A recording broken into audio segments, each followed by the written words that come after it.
जनमानस में आंतियाँ फैली हुई हैं कि हनुमान से संबंधित साधनाओं को प्रातः के सवा प्रहर नहीं करना चाहिए, जबकि ऐसा किसी भी शास्त्र या पुराण में नहीं लिखा है।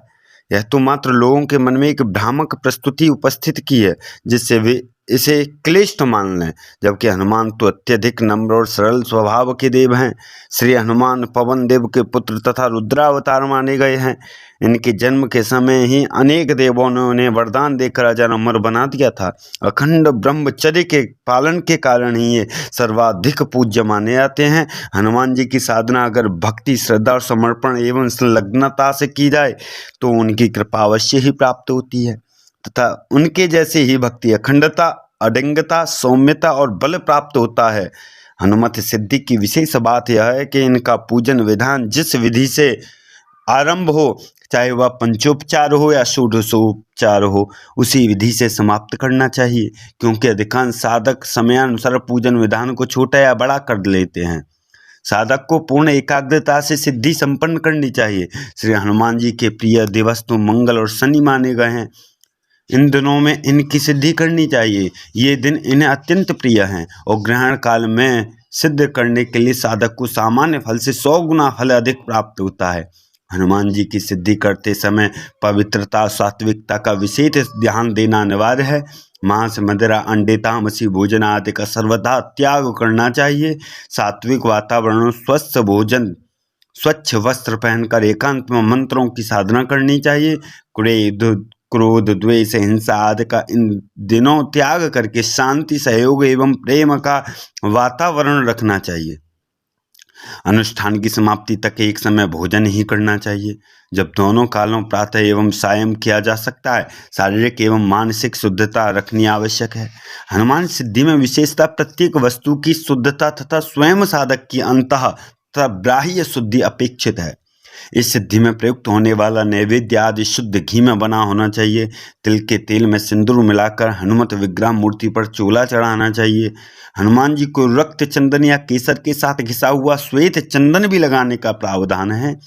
लाल तथा पीले पुष्पों को हनुमत पूजा में चढ़ाएं। बड़े पुष्पों को कमल, सूर्यमुखी तथा हजारा पुष्पों को भी चढ़ाने का शास्त्रीय विधान है। हनुमान सिद्धि में मूर्ति को नैवेद्य देना भी है। प्रातः गुड़ एवं नारियल का गोला, मध्याह्न गुड़, घी, गेहूं, रोटी का चूरमा, रात्रि आम, अमरूद एवं केला समर्पित करना चाहिए। हनुमान आरती में देसी घी का दीपक 1 बत्ती, 5 बत्ती या 7 बत्ती का लगाना चाहिए। हनुमान सिद्धि के दिनों में ब्रह्मचर्य का व्रत का पालन नितांत आवश्यक होता है, जो साधन की मुख्य धुरी है। इन दिनों में नैवेद्य के रूप में हनुमत मूर्ति को भोग लगाते हुए नैवेद्य को ही भोजन के रूप में ग्रहण कर लेना चाहिए। हनुमान सिद्धि में हनुमान विग्रह को एकटक देखते हुए मंत्र जप करना चाहिए।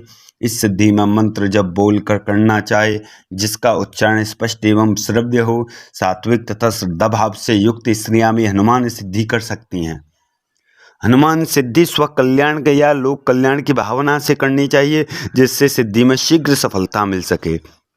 दूसरे का अनिष्ट या अपकार करने के लिए हनुमान सिद्धि बिल्कुल नहीं करनी चाहिए।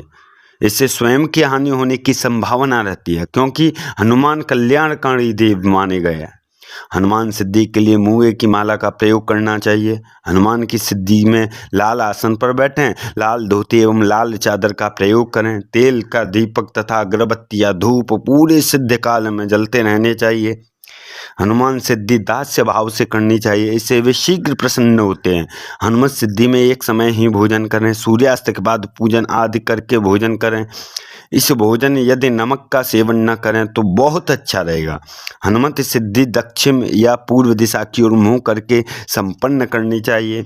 सिद्धि के दिनों में सात्विक भाव माने बनाए रखें। व्यर्थ के विवाद से बचना चाहें। असात्विक तथा तामसिक व्यक्तियों के संपर्क से दूर रहने का यथासंभव प्रयास करना चाहिए। हनुमान सिद्धि मंगल या शनिवार को करनी चाहिए। आवश्यकता होने पर अन्य शुभ तिथियों या विशेष दिनों में भी सिद्धि प्राप्त कर सकते हैं। हनुमान सिद्धि के लिए रक्त चंदन की मूर्ति या हनुमान यंत्र अत्युत्तम माना जाता है। प्राण प्रतिष्ठित रक्त चंदन मूर्ति या यंत्र प्राप्त कर पूजा में प्रयुक्त करें।